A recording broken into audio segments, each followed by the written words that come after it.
আয়নাগর নামের এক ধরনের গ্যাস চেম্বারে তাদেরকে ঢুকিয়ে রাখা হয়েছিল। সেখানে সূর্যের আলো প্রবেশ করত না। রাত কখন দিন কখন তারা বুঝতে পারতেন না। আজানের সময় উচ্চ সুরে বাজনা বাজিয়ে আজানটা শুনতে বিঘ্নিত করা হতো, দেওয়া হতো না আজান শোনার জন্য। উজুর পানি চাইলে, নামাজের কথা বললে দুর্ব্যবহার করা হতো। অথচ স্বাধীন এই দেশে সকলেরই ধর্মীয় কাজ করার অধিকার রয়েছে। শুধু কি তাই, আমাদের মা বোনদেরকেও বেইজ্জত করতে তারা কুণ্ঠাবোধ করে নাই। পর্দানসীন মহিলাদের ইজ্জত তারা কেড়ে নিয়েছে। আমরা যখন শুনতাম কাউকে বলতাম না, শুধু আল্লাহকে বলতাম, আমাদের কলিজা, আমাদের হৃদয় ভেঙে টুকরা টুকরা হয়ে যেত। আমাদের কাছে একজন পুরুষের শাহাদাতের চাইতে একজন মহিলার ইজ্জত লুণ্ঠন করা ছিল অনেক কষ্টের। এটা শোনা, ছড়িয়ে ছিটকে থাকা আমাদের সহকর্মীদের উপরে তাণ্ডব চালানো হয়েছে। এখনও গুমের শিকার হয়ে অনেকেই আছেন যাদের খবর আমরা জানি না। 2 জনকে কেবল আমরা আমাদের বুকে ফিরে পেয়েছি, তাতে আমি আল্লাহর শুকরিয়া আদায় করছি।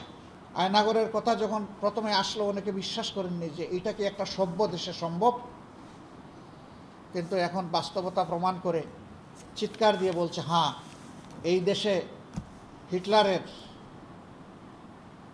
গ্যাস চেম্বার তৈরি করা হয়েছিল। অ্যাডলফ হিটলার তার অপকর্মের কারণে দুনিয়া এখনো ধিক্কৃত।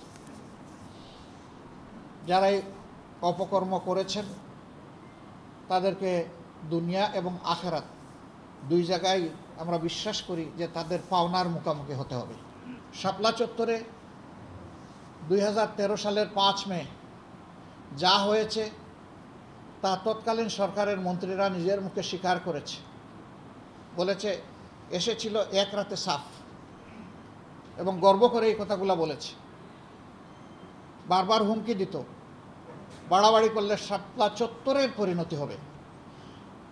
তাইলে পরিণতিটা কি তারা সেদিন করেছিল, তাদের কথার থেকে এটা পরিষ্কার।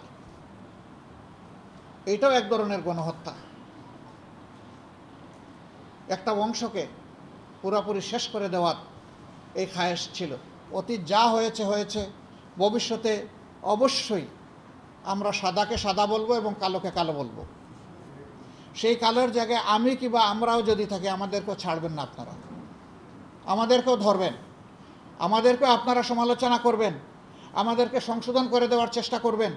কারণ জাতির জন্য আমরা চিন্তা করি, আমাদের ভুলের কারণে জাতি ক্ষতিগ্রস্ত হোক, এটা আমরা চাই না।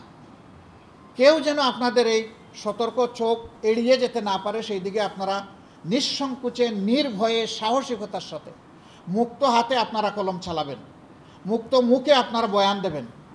কাউকে আপনারা পরোয়া করবেন না আল্লাহ তাআলা ছাড়া। তাহলে ইনশাআল্লাহ আগামীতে আমরা সচেতন, সুস্থ, পরিচ্ছন্ন একটা বাংলাদেশ আশা করতে পারি।